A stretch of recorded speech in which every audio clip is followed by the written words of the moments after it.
Hello traders, this is 12:50 AM और हम बात करेंगे आने वाले ट्रेडिंग सेशन 16 अगस्त को क्या क्या हो सकता है।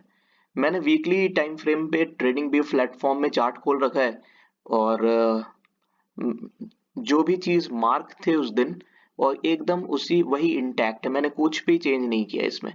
तो आप देखेंगे मार्केट ऊपर आया, यहीं से ये मेजर ट्रेंड लाइन जो है मेजर रेजिस्टेंस का काम कर रहा है। ये मैंने वीकली टाइम फ्रेम पे खोल रखा है।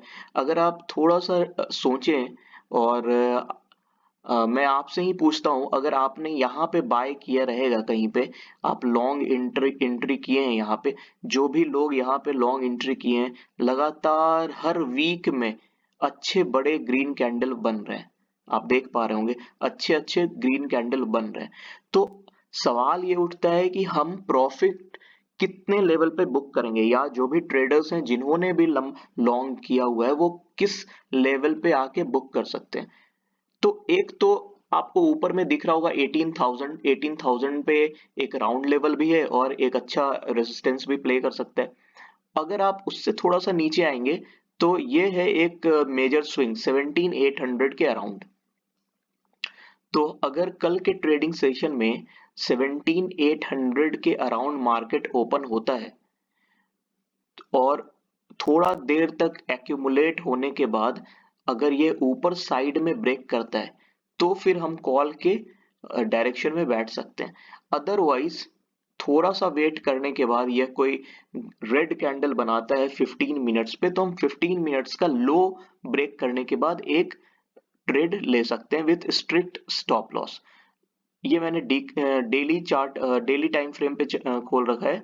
आप देखेंगे मार्केट नीचे ओपन हुआ लास्ट ट्रेडिंग सेशन में और ऊपर चला गया और यहीं पे आके रुका है। यही हमारा ट्रेंड लाइन है। तो और यहीं पे मैंने एक शॉट भी लिया था तो मुझे थोड़ा सा प्रॉफिट हो गया, मैं फिर एग्जिट कर दिया था और मैंने शेयर भी किया है। तो इस तरीके से हम लोग निफ्टी को प्लान कर सकते हैं। अगर आप आवरली चार्ट पे देखेंगे निफ्टी को, तो निफ्टी वहीं ना कहीं पे घूम रहा है। ये ओपन किया बहुत एक दो दिन पहले बहुत अच्छा गैप अप ओपन हुआ, उसके बाद से थोड़ा सा नीचे आया और यहीं पे है। तो ये ट्रेंड लाइन आप देखेंगे, ट्रेंड लाइन के ऊपर ब्रेक होता है, नीचे आता है, तो आपने बहुत जल्दी शॉर्ट का डिसीजन नहीं बना लेना है कि बस नीचे आ रहा है तो हम बेचते चले गए। नहीं, हो सकता है यहाँ पे सपोर्ट ले ले या फिर यहाँ पे सपोर्ट ले ले, क्योंकि पीपल एक बहुत बढ़िया सपोर्ट बन के आ रहा है 17,545, यानी कि 17,500 से 550 530, ये बहुत मेजर सपोर्ट है। और हम लोग डिस्कस भी किए हैं कि जब तक मार्केट खुद से नहीं हमें बता दे कि नहीं अब मैं नीचे जाने वाला हूं, हम लोग पुट के साइड में नहीं बैठेंगे। और पुट के साइड में कब बैठना है? बिलो 17,450, तभी हम 17,500 का पुट ले सकते हैं, वो भी मंथली। क्योंकि मार्केट का ट्रेंड आप समझिए बहुत बुलिश हो चुका है। और हाँ, एक चीज और है ट्रेडर्स, मैं आपसे शेयर करना चाहूंगा। वैसे मैं जनरली इंडिकेटर्स देखता नहीं हूँ, लेकिन यहाँ पे मैंने एक्सपोनेंशियल मूविंग एवरेज लगाया हुआ है 20 50 100 200 का, और ये डेली टाइम फ्रेम पे देख रहा हूँ मैं। तो आप देखेंगे कि ये सारे मूविंग एवरेज से बहुत ऊपर चला गया है। मतलब, और इसका ये मतलब होता है कि हम कम समय में, देखिए मूविंग एवरेज से ऊपर जाना गलत बात नहीं है, लेकिन अगर इतना ऊपर चला जाए और इतना ज्यादा गैप है, तो इसका मतलब ये होता है कि हमने बहुत कम समय में बहुत ज्यादा रैली दे दिया। अगर ये थोड़ा थोड़ा करके जाता ना, ऊपर जाता फिर यहाँ टकराता फिर ऊपर जाता फिर टकराता, तो एक बहुत हेल्दी मार्केट को कह सकते थे। लेकिन ये जो मार्केट है ये अब उतना हेल्दी लग नहीं रहा है, टू बी वेरी फ्रैंक। इसका ये मतलब नहीं कि आप झट से शॉर्ट में बैठ जाओ, नहीं। आपने डिसाइड करना है 17,500 450 के लेवल के टूटने का, तभी आप शॉर्ट में बैठना, पोजिशनली शॉर्ट में बैठना। आपने अच्छे टारगेट मिलेंगे और मैं अपना पोजीशन भी आपसे शेयर करूंगा अगर मैं ऐसा कुछ पोजीशन बनाता हूँ मंथली का। तो ये था निफ्टी का एनालिसिस। अच्छा, अगर हम यहीं पे आरएसआई देखें इसका, चलिए एक बार हम आरएसआई देखते हैं, इंडिकेटर्स।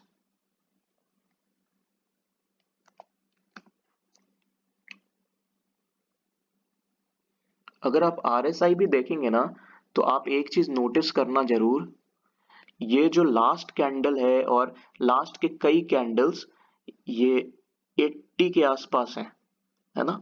दो कैंडल्स तो 80 के आसपास दिख रहे हैं, और जब जब ये 80 के आसपास आता है, RSI पे शो करता है, तो ये माना जाता है ओवरबॉट है ये। और जब जब ये 30-20 के नीचे आता है, तो माना जाता है कि ओवर सोल्ड है ये। जैसे यहाँ पे आया 20 के नीचे, 30 के नीचे, तो फिर ऊपर रैली किया। ये जैसे 70 के ऊपर है, 80 के आसपास है, तो ये एक डेंजरस साइन है। देखिए, मैं बार बार आपको बोल रहा हूँ कि आपने शॉर्ट तभी करना है जब मार्केट एक लेवल के नीचे आए। चलिए, ये हुआ निफ्टी के बारे में। तो अब चलते हैं बैंक निफ्टी। बैंक निफ्टी ने भी बहुत अच्छा ओपन हुआ, और बैंक निफ्टी निफ्टी तो फिर भी नीचे आने की कोशिश कर रहा था, बैंक निफ्टी तो एकदम ऊपर ही ऊपर जा रहा था। ट्रेडर्स, बैंक निफ्टी का ऑल टाइम हाई है 39,400 के अराउंड। तो ये एकदम ऑल टाइम हाई है। तो आपने क्या करना है, आपने यहाँ पे लिख देना है मेजर रेसिस्टेंस। अगर इस रेसिस्टेंस को ब्रेक करता है और और 1 घंटा भी अगर ऊपर ठहर जाता है, तो आपने कॉल ले लेना है या फिर फ्यूचर बाय कर लेना है। टारगेट होगा 40,000। अगर ये यहां से यहां पे रेड कैंडल बनाता है कोई भी 50 मिनट, 15 मिनट्स का, 30 मिनट्स का, तो आपने फिर नीचे की पोजीशन ले लेनी है। और नीचे में पहला टारगेट आपका होगा 39,000 के अराउंड, फिर आपका 38,600 के अराउंड। पोजिशनली शॉर्ट तभी बनेगा जब मार्केट 38,647 या 650 को ब्रेक करेगा। मेरे वर्ड्स को आप याद रखना। ऐसा नहीं कि मार्केट मान लो पहला कैंडल रेड होने लगा तो आपने पूरा का पूरा मेजर क्वांटिटी में शॉर्ट करते चले गए, नहीं। आपने देखना है पहले 15 मिनट्स को।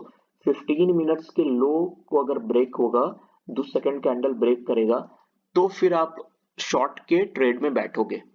और आपका जो टारगेट होगा वो होगा या तो उस 15 मिनट का साइज, या तो फिर ट्रेल करते जाना है अपने एसएल को।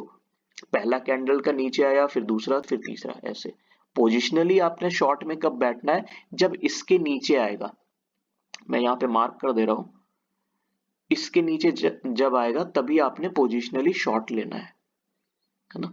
और यहाँ पे आप थोड़ा सा वेट कर सकते हैं, ये एक मेजर रेसिस्टेंस है। अगर इसके ऊपर खुलता है और थोड़ा 1 घंटा भी रुक जाता है मार्केट, तो आपने नेक्स्ट वीक की 40,000 की कॉल ले लेनी है। ठीक है।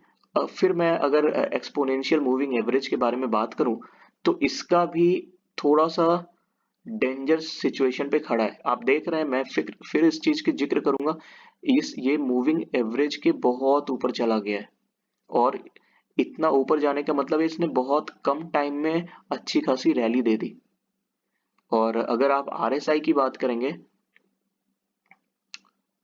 तो हाँ, RSI की बात करेंगे तो RSI यहाँ 80 को टच कर रहा है। ये भी एक मेजर साइन है रिवर्सल का।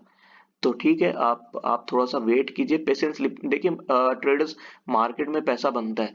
मार्केट में पैसा उन्हीं का रहता है, उन्हीं का उड़ता है जो बिल्कुल भी पेशेंसली काम नहीं करते और बस अफवाहों में रहते हैं, और जल्दी से ट्रेड को कैंसिल कर देते हैं अगर विनिंग है, और लूजिंग ट्रेड में लंबे समय तक बैठे रहते हैं। इसके अलावा मैं आपको एक स्टॉक के बारे में बताऊंगा जिसका नाम है भारत फोर्ज।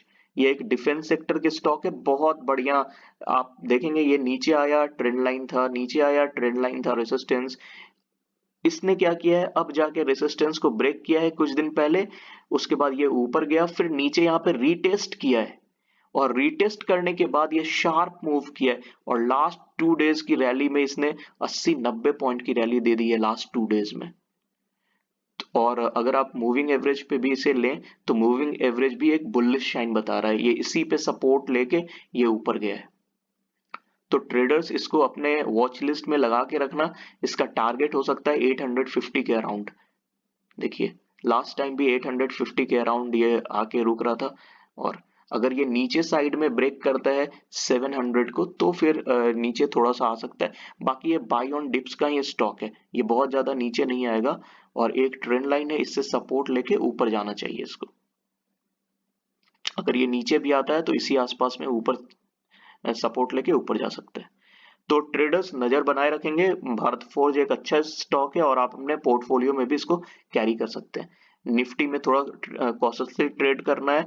अ, अभी ऊपर के चांसेस, बहुत ज्यादा चांसेस कम हो गए हैं, क्योंकि आरएसआई और मूविंग एवरेज का भी मैंने बताया, बैंक निफ्टी में भी सेम डिस्कशन हुआ। तो ट्रेडर्स मिलते हैं लाइव ट्रेडिंग सेशन में। Thank you so much. अगर कुछ वैसा होता है तो अपडेट करना। Okay, thank you.